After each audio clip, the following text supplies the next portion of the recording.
Happy Valentine's Day to everybody, and welcome to the Drumcast. I am your host, Mark Zapata. I am the owner and founder of MarkZDrums, and I want to welcome you to the show today on this beautiful Wednesday after a snow day. I jumped on yesterday a little bit, and I talked about laterality in drumming, and if you missed it, go back and check out that live.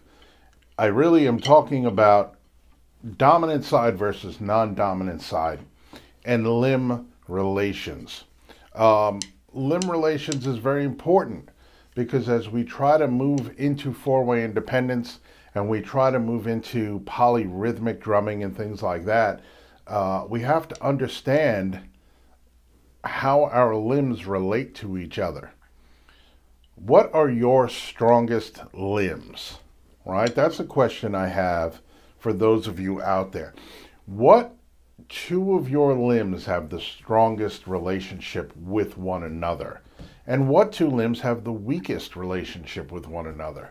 That's a very important thing to kind of start to pay attention to when you get to a certain point and you want to start expanding and developing your drumming further so that you can do many more things rhythmically with your four limbs. So it also kind of goes back to what hand do you write with in school. I always ask my students, what hand do you write with in school?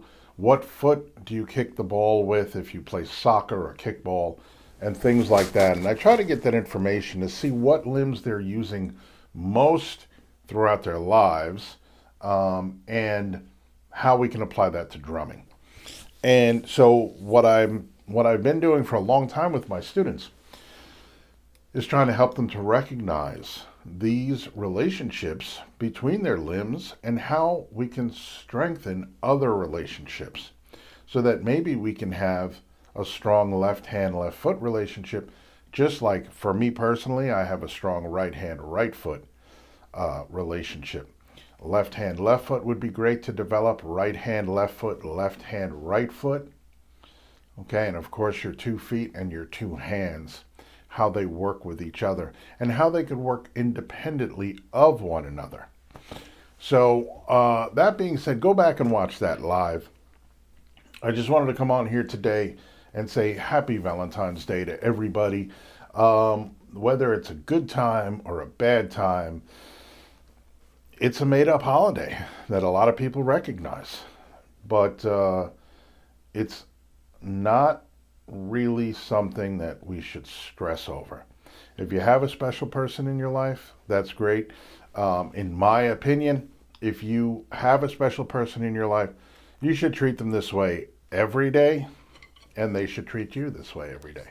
I'm not a relationship expert by any means, but I've had my share of experience.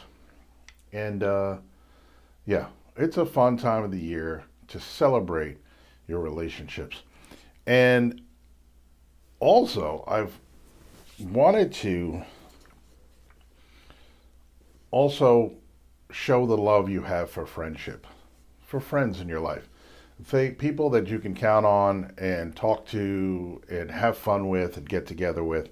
So if you're not in a relationship, if you don't have a significant other, turn to your friends, get together, hang out, or just ignore it. Because if you don't have a relationship, that's a luxury you have. You can just ignore Valentine's Day altogether. But stay off social media because like me, I'm sure you may have friends. Come on in, Lou. You might have friends that decide that they need to wish everybody in the world a happy Valentine's Day. And I don't know, that doesn't make sense to me. I wished everybody a happy VD today, so there's another way to go. As far as drumming goes, I'm very excited. We've got some things in the works. We've got some coal in the fire for some projects.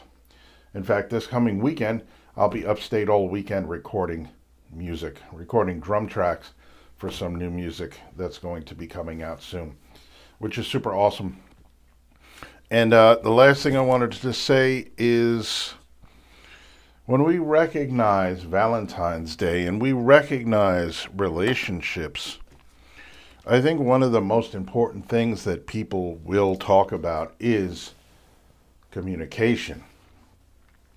So I want to kind of turn that on its side a little bit and talk about communication between musicians. I saw a video today of probably one of the biggest bands in the world having trouble communicating in a musical context with each other. And listen, I'm not saying everybody needs to learn how to read music or know how to read music or be great at reading music. All I'm saying is learn basic reading, understand timing, understand rhythm, understand time signatures, and understand how to communicate certain things to fellow musicians, to bandmates, to people that you're working with in a musical capacity. It's important to be able to communicate musically with other musicians. And so that's why I always try and teach my students, unless they're really resistant to it or they're just not taking to it, how to read.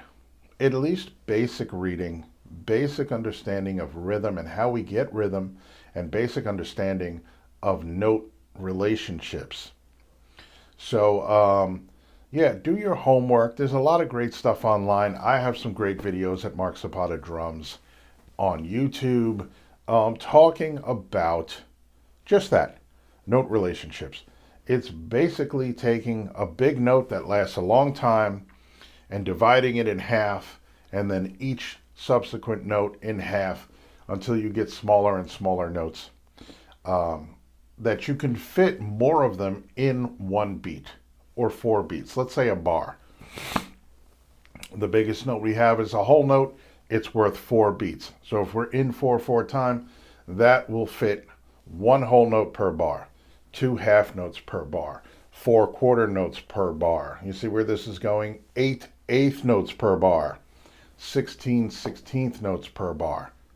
All right, so it's just simple division. Hopefully you're pretty good at math and you can take the larger notes and break them down into smaller components, smaller pieces. And the reason why we do that is because when we're playing notes, if they all lasted the same amount of time, it would be pretty boring. So we mix and match notes of different sizes together to create rhythms. Along with rests where we don't play anything, we can create so many rhythms, I can't even tell you how many. But we can create a ton of rhythms that way by using smaller notes, medium notes, big notes in all different configurations. Which is why reading is important, which is why understanding how notes relate to each other are important. And just keep in mind that every note has a corresponding rest that lasts for the same amount of time that the note lasts, only it's a silent amount of time instead of playing that note for a certain amount of time. Okay, so look up note relationships and how different size notes are counted and stuff like that. And I guarantee you, this will help you to communicate your rhythmic ideas with your bandmates and vice versa. You can also educate, let's say maybe the guitar players that are not as rhythm based, and you can talk to them about how, so this is 1, 2, 3, and 4. On the third beat, we want to play 2 eighth notes. On the first beat, we want to play 4 16th notes, and so on and so forth. There's a lot of great books too that can help you.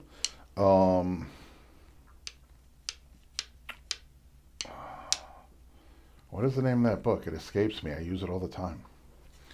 But beginners books for reading, for drum reading. I can't even think of it now. See? What kind of a teacher is this right here? Anyway, I want to say no, but it's a blue book. Anyway, look for books that give you basic reading skills and get on that stuff, okay? If you have not, or let's say, I've been drumming for a while, right? A long time. And it took me a long time to start to read music. I'm a self-taught drummer originally when I'm 7 years old, and I'm playing along to Kiss records, and I'm learning how to play rhythms, and I'm learning how to play beats, and I'm listening to the songs and figuring stuff out. So until I started to get private lessons from a teacher, I didn't know about counting and reading music. And I didn't read music for a long time. I played in rock bands, I played original songs, I played shows. We did a lot of stuff before I even learned to read music. And that's not a knock on anybody that doesn't know how to read music. It's just another valuable tool that we could use to communicate with other musicians and get our point across. It also makes us more valuable as musicians, more valuable as drummers. If I hire somebody to play on my record or to do a live show with me where they have to learn my music, it's a valuable asset to be able to hand somebody a piece of sheet music and say, here, this is the song, please learn this. Or this is the part I want you to play in the studio when we record this new song, please learn this. It's super important and super helpful. So there it is. Learn how to read, learn how to communicate musically with other musicians. And it's not a terrible idea as a drummer, if you're in a band, if you're in a serious band and you're writing music together, to learn a little bit about chords, to learn a little bit about keys and guitars and bass and things like that, so that you can have a better understanding between yourself and your bandmates. Okay? So that's a quick tip from me to you, not from you to me, from me to you. I want to thank everybody. I've had a lot of new subscribers coming on, and I appreciate each and every one of you. A lot of feedback, good and bad, but I appreciate all feedback. I appreciate everybody who takes the time to send me a comment, who takes the time to ask a question, to say hello, to let me know what they like or don't like about the stream. That's all good. So I appreciate all of your support. Any likes, comments, follows, subscriptions, shares. Shares are really great. When you tell somebody that might be interested in what I'm doing here about this channel, it's super awesome. Head on over to my Patreon if you want to know more about what's going on here at MarkZDrums. And you can sign up for free and you can see what's going on over there. And when my online drumming course drops, if you want to be a part of it, you can opt in at that point, and that would be super awesome. So on that, I'm going to end our live stream. I don't know who that is. Somebody's calling me, right? You probably heard it through my headphones. Other exciting news here at MarkZDrums. I just got my Pro Tools back up and running and working on connecting and integrating that with this amazing Roland TD50K V2 drum set, and found some great information on the internet on that, on Pro Tools, on recording electronic drums like this, and I'm super excited to dive headfirst into that. So anyway, thank you for watching. I will see you on Friday, and we should be kind of back on track, and that will be really, really fun. And that's about it. Have a great day. Had a snow day yesterday, and now it's back to business as usual. We got about 4 inches here in my neck of the woods. Some people got 8 in the surrounding areas. But anyway, have a great day. Enjoy yourselves. Be safe out there. Stay warm, and I'll see you on Friday.